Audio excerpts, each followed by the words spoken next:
ವಿಧಾನಮಂಡಲ ಅಧಿವೇಶನದ ಮೊದಲ ದಿನವೇ ಗದ್ದಲ. ಆಡಳಿತ ವಿಪಕ್ಷಗಳ ನಡುವೆ ಟಾಕ್ ಫೈಟ್. ಸಿದ್ದು ಕಚ್ಚೆ ಹರುಕ ಎಂದ ಸಿಟಿ ರವಿ ಹೇಳಿಕೆಗೆ ಕಾಂಗ್ರೆಸ್ ತಿರುಗೇಟು.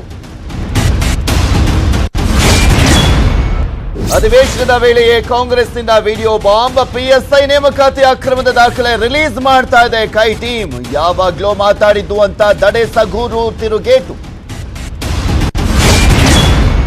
ಮಹದೇವಪುರದಲ್ಲಿ ಒತ್ತುವರಿ ತೆರವು ಕಾರ್ಯಾಚರಣೆ ಶುರು. ಚಲಘಟ್ಟ ಚಿನ್ನಪ್ಪನ ಹಳ್ಳದಲ್ಲಿ ಜೆಸಿಬಿಗಳ ಘರ್ಜನೆ. ಅಕ್ರಮವಾಗಿ ನಿರ್ಮಿಸಿದ ಕಾಂಪೌಂಡ್ ಉರುಳಿಸಿದ ಪಾಲಿಕೆ. ಉತ್ತರ ಕರ್ನಾಟಕ ಭಾಗದಲ್ಲಿ ಪ್ರವಾಹದ ಅಬ್ಬರ. ಬೆಳಗಾವಿ, ಯಾದಗಿರಿ, ಬಾಗಲಕೋಟೆಯಲ್ಲಿ ಉಕ್ಕಿದ ನದಿಗಳು. ಹಲವೆಡೆ ಸೇತುವೆಗಳು ಜಲಾವೃತ. ವಾಹನ ಸಂಚಾರಕ್ಕೆ ಸಂಕಷ್ಟ. ಕಾಶಿಕೋಟ್ನಲ್ಲಿ ಜ್ಞಾನವ್ಯಾಪಿ ಮಸೀದಿ ಕೇಸ್. ಇಂದು ಮಧ್ಯಾಹ್ನ 2ಕ್ಕೆ ತೀರ್ಪು ಪ್ರಕಟ ಸಾಧ್ಯತೆ. ವಾರಣಾಸಿಯಲ್ಲಿ ನಿಷೇಧಾಜ್ಞೆ, ಎಲ್ಲೆಲ್ಲೂ ಖಾಕಿ ಭದ್ರತೆ.